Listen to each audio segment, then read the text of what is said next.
My position on the Iran war has been clear from the start. We're not going to get dragged into this war. It is not our war. We do not care.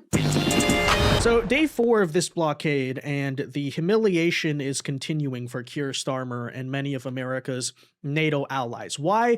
Because I would argue that the US blockade is rendering all of these countries useless. You may remember that Keir Starmer put together his coalition of 40 plus countries that were going to come and help open up shipping in the Strait of Hormuz. And when we initially heard that, we thought, great, finally NATO is stepping up to the plate. They're showing their usefulness to some limited extent.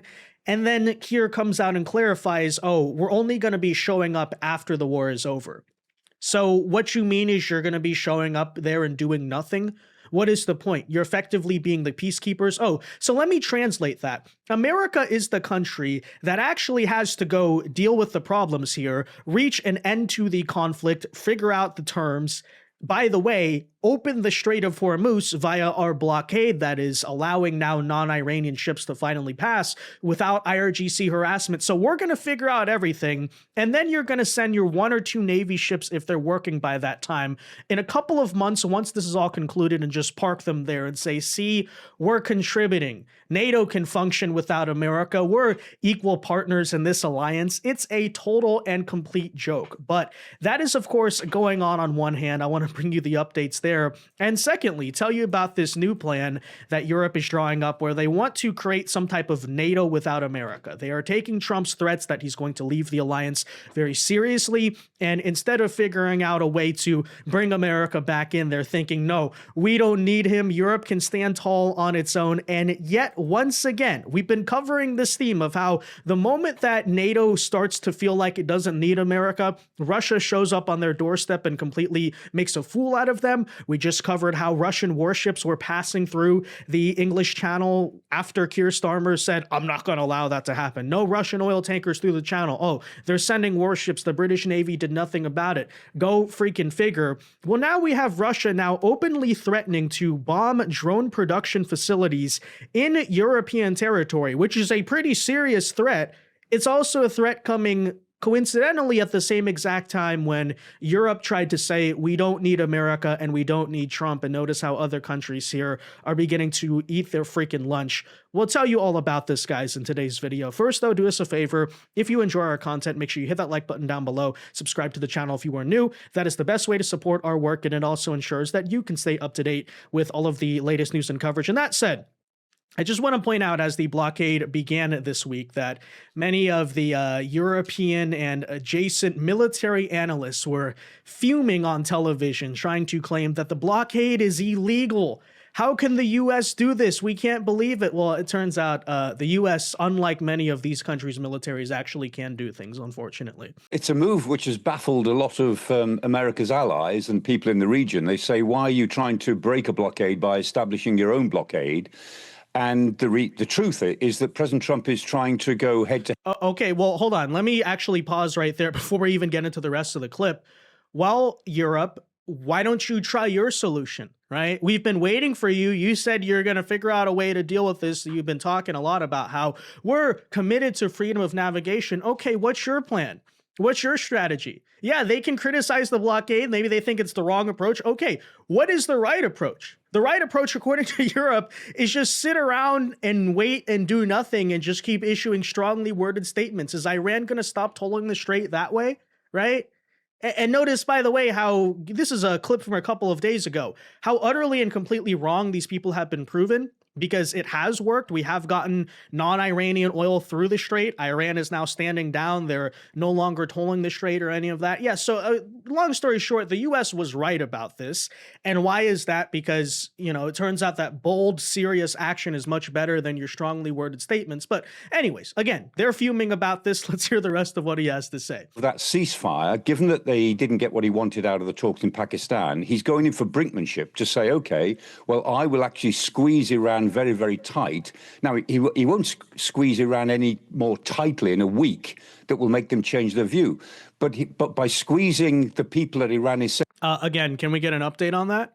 Because if you've watched our last several videos, you would know that That has indeed happened. A week of squeezing creates devastating effects on the Iranians. But Sending oil to, particularly India and China, of course, most of the oil leaving Iran at the moment goes to China. I think he's hoping that they will put pressure on the Iranians to blink first before we get to the next deadline, which is this time next week, the 21st of April.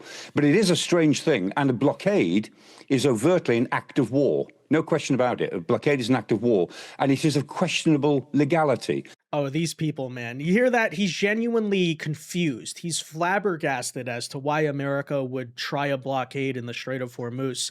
I have to say, I don't think it's all that confusing. I don't think it's a strange thing. Iran is trying to pretend they control the strait. They're exercising tolls, they're making threats.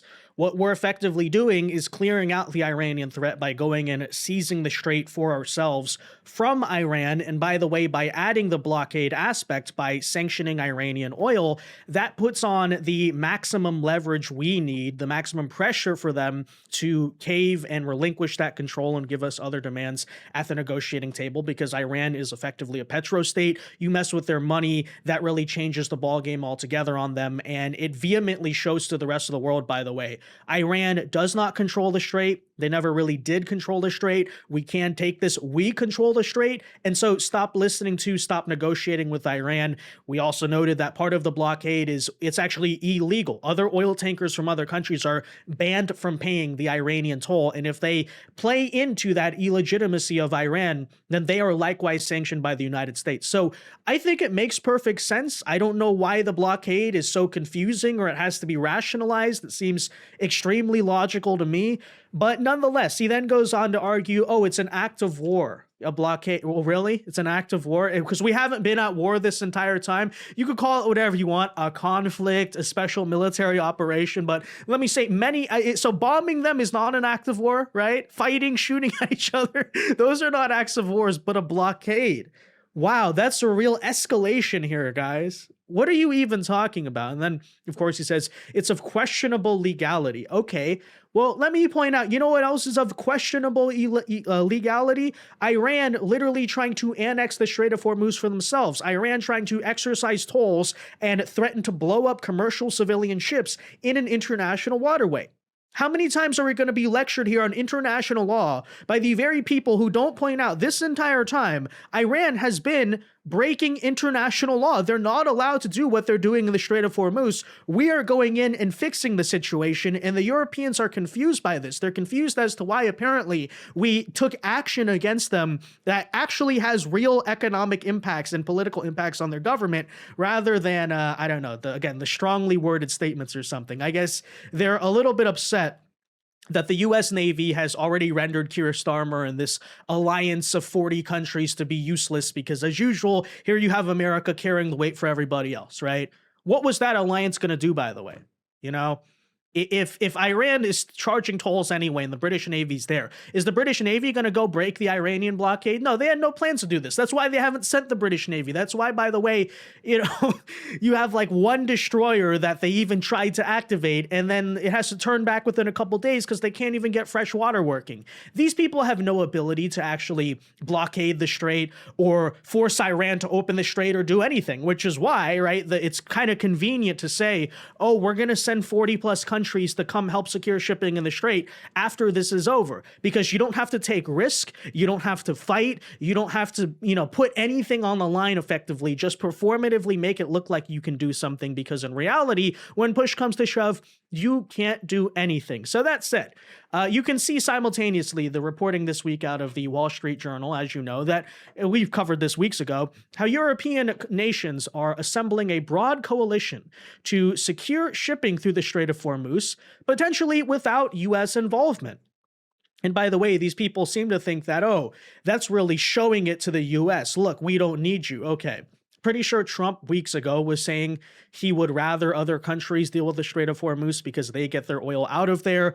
But notice how, again, you know, you're not, where are the ships, right? America's doing that very job for you. And yeah, again, just what a joke this is. But apparently they are now coming to have a big meeting tomorrow in Paris to discuss what the European countries are going to do in the Strait. So, News to bring you now. This has been brought to us by Downing Street, saying that the Prime Minister, Sir Keir Starmer, and the French President, Emmanuel Macron, will co-host a summit in Paris on Friday, focusing on efforts to reopen the Strait of Hormuz. The impact of Iran's behaviour in the Strait is causing untold economic damage. It's visible on every petrol forecourt in the country. My guide from the start of this conflict has always been our national interest. That's why we stayed out of the war and why we continue to stay out of the war. And that is why we are working now to restore freedom of navigation in the Middle East, because that is squarely in our national interest. oh, really? Is that what you're doing right now? You're restoring freedom of navigation? Well, how exactly are you doing that? By having a meeting in Paris? By talking with other European leaders about what we potentially, maybe, might possibly do at a hypothetical future date that we cannot yet guarantee? You're going to issue your 20th strongly worded statement about freedom of navigation? No, in reality, there's only one country actually restoring freedom of navigation right now, and that is the United States. Why? Because they're actually taking action. They're doing something tangible and physical. Hopefully the point I'm making here makes sense, but you just notice how useless this supposed coalition of 40 countries actually is? How once again America has to really do all the hard work, because their plan this entire time has been, oh, we're going to wait for America to resolve the issue, even when it comes to things like minesweeping, which the UK was supposed to help out with, right? America asked the UK to help because they have allegedly good minesweepers, although they're probably not even running or functioning, right? And that is closely related to freedom of navigation. Let's not forget, that's the Strait of Hormuz. We're not asking the UK to send Harrier jets to go bomb Iran or something. We're saying, hey, you know, that's direct freedom. Oh, America has to do that too, right? So the plan of this coalition of 40 nations was apparently just to wait for America to do all the hard work, including clearing the strait for freedom of navigation. And then they're going to show up with HMS I Can't Produce Fresh Water about 3 to 6 years later and say, look, guys, we restored freedom of navigation. The Royal Navy did something. You didn't do anything. You couldn't even defend your own freaking military bases. What's the point of this, right? But again, leading us actually here into the next story, it's a great summary, noticing how useless these supposed world powers actually are, that this is what NATO looks like without America. Useless, feckless, very performative, no ability to actually back up what they're saying. And as you may have likewise heard this week, apparently some European leaders are reportedly now drawing up plans for a quote-unquote NATO without America. So this has been speculated for some time, and we see where this is headed, right? It makes sense, by the way, why Europe might want to come together and figure out how do we manage our own defense, because America doesn't want to defend us anymore. They're tired of us being freeloaders. I would further note that this is sort of what America has been asking for. Hey, Europe, you need to defend yourselves. But I would like to highlight once again just how weak, just how disrespected this coalition is and why America really is the main character in NATO. Because as we covered about a week ago, the moment that Trump basically said NATO's de facto over and the tensions were beginning to strain, how Russia just showed up and started bullying the UK. They were spying publicly on the UK and Norway's infrastructure in the North Sea.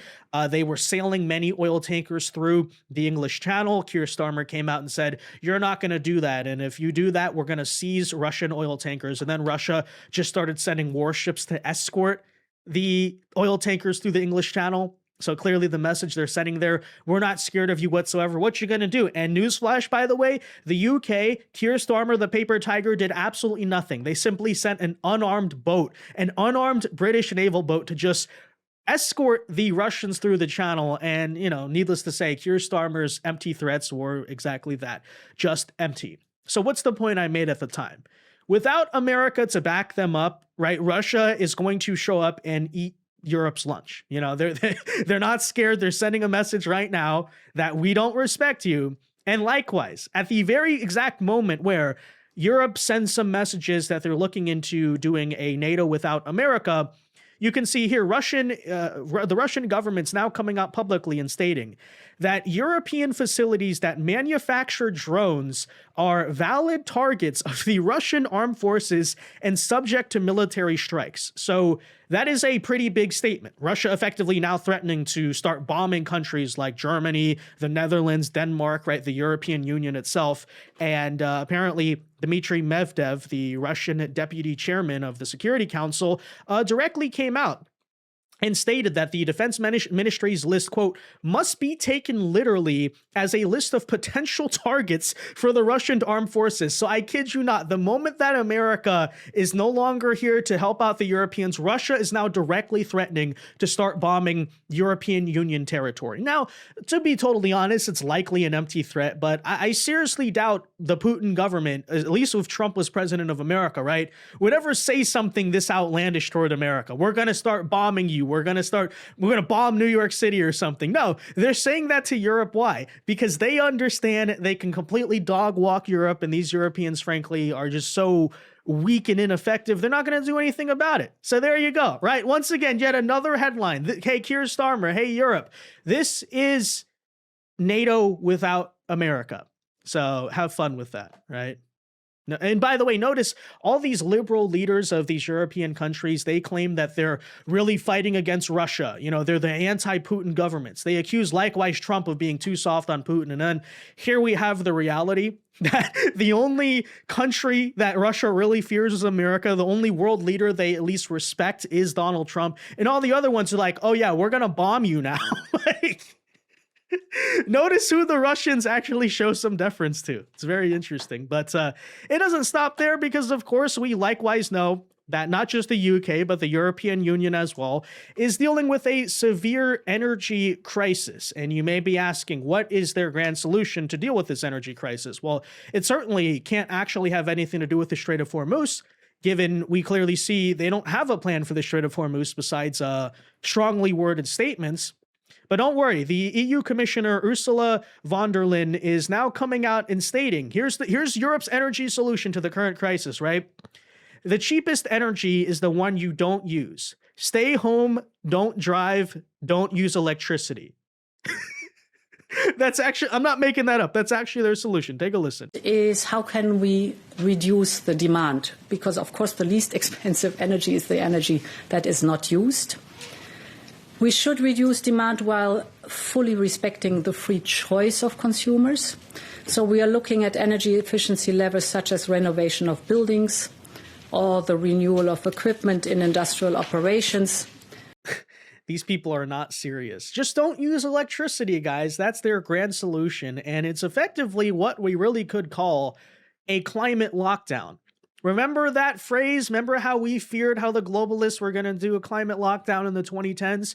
I would argue that's actually what's happening. And it's not much of an accident because, sure, you could argue that conflict in the Middle East, no matter what, would spike energy prices across the world, and that is absolutely true. But in Europe's particular case, we know for many years they've been pushing what? Clean energy, all of this renewable crap that never actually works and in the end just makes energy more scarce and more expensive, right? They have not stopped their dependence, for example, on fossil fuels. They're just getting it from exterior sources, and as a result, people pay more, and then it's scarce in a time of conflict. So you could argue, and honestly, this is my grand conspiracy, that these climate green liberals have intentionally mismanaged the energy resources of their countries for several decades, basically to set it up, right? In any real crisis situation, they can effectively declare a climate lockdown and exercise more social control to do so, you know? And I know I'm not trying to get too conspiratorial about that. I think this is just a real thing. Same thing when we noted the fuel crisis in Australia, right?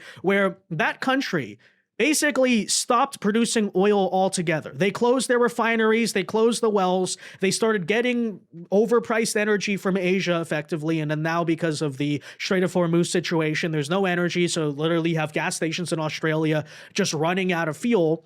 And as a result, right, what happens? Then you have to exercise more social control because you're like, oh, it's an emergency or something. So, you know, honestly, that's just sort of my theory about this, and I don't expect that to change very soon. However, quite hilariously, you even have the Ursula herself basically coming out and admitting to this, because she further goes on here to note that the turmoil has made it clear that the only lasting way out of this crisis, and you would think, maybe, have a more secure energy situation, deregulate our energy sector. No. Out of fossil fuel dependency is to, quote, modernize the economy by electrifying the economy and turning it green as rapidly as possible. Oh, so in other words, let's have green crap that doesn't work and make gasoline even more expensive, is your grand answer to that. So what we are seeing in the Middle East is not some distant crisis, but in a world in which everything is connected, the effects are direct and they are immediate. And this is, as I said, the second fossil fuel crisis in just a few years. There's one thing that all these events make clear. We are paying a very high price for our overdependency on fossil fuels. And the grim reality for our continent is fossil fuel energy will remain the most expensive options in the years to come. But on the other hand, we also have assets. Europe has assets. We have the electricity that is produced in Europe from renewables and from nuclear. And therefore, our strategy to decarbonize has not only been confirmed in the last years, but is growing in importance day by day. Now, in total fairness, nuclear is a completely viable option. As a matter of fact, when people talk about a clean energy future, that's what it really looks like, is nuclear energy. But as we also know, the green climate leftists also don't like nuclear energy, first and foremost because they don't truly believe in science, and secondly because it's too efficient. It's too much of an easy way out of this. You can't just exert climate lockdowns or green deals or social control when you literally just, we can have nuclear and power our whole continent and do it fairly efficiently. No. So I'm going to make a prediction. Europe's not going to actually make that meaningful of investments into nuclear power. Rather, what's going to happen is they're going to do this whole push for renewables and electric cars and all this nonsense, and then just ship all those components from China. But what really happens whenever you try to implement a no fossil fuels policy? Okay, we can look at what happens in America, in California, the Biden administration, other countries. It's always the same story every time, right? The whole green revolution crap never actually works. Your society still needs effectively the same amount of fossil fuels, but because you turn off fossil fuel production in your own country, you basically just have to start shipping it from other countries at inflated prices. And so that's really the reason why when the green leftists come in charge, gas prices go up, because there's more taxes, there are more regulations, obviously, on fossil fuel, but nobody can truly get off of it. So that way we just end up paying more. What's my point in saying all that? I have an official prediction on this. I've been making it for the past several weeks. Okay, Ursula can come out and claim that Europe's going to go green. Let me give you a spoiler. That's not going to happen. Instead, they're just going to have to find somewhere else to start shipping in their fossil fuels through, right? Because again, that's how this always goes. And guess what country that's going to be? Can you predict? If you've been listening to our content, it's America. That's right. They're just going to start buying more energy from America. Welcome to the lovely European Green Deal, guys. We hate Trump so much. This is our attempt to get off of American reliance, and then we're going to just become energy dependent on America. That's 100% what's going to happen, because where else are they going to get it from? They used to get it from Russia. They don't want to get it from Russia anymore for political reasons. They used to get some from the Middle East. They can't do that. That's the point, the source of the insecurity, right? So literally the only nearby producer they have anymore of oil and natural gas is America. Maybe perhaps Canada, but Canada likewise is governed by liberals who don't want to unleash the production of it. So again, it's going to be America here who they turn to fossil fuels for. So update on NATO without America, right? Update on the new age of independent Europe. This is their grand solution. We're going to secure this, the Strait of Hormuz and freedom of navigation by having America do it for us. But we're divesting from America, right? Oh, we're going to have a green energy future, but then in reality, that means just buying energy from America. We're going to have a military coalition of our own countries, but then Russia's going to step up, bully us, and then we're going to crawl back to America. Just amazing, right? These people are just not serious at all. It's just a total joke. What else can we say? But hey, you know, Strait of Hormuz stepping up and doing something as we promised? No. Have you tried just turning the lights off? Unbelievable. But anyways, guys, that said, let me know your thoughts on this in the comment section down below. Be sure to leave a like on this video, subscribe to the channel if you are new, and until next time, God bless and peace.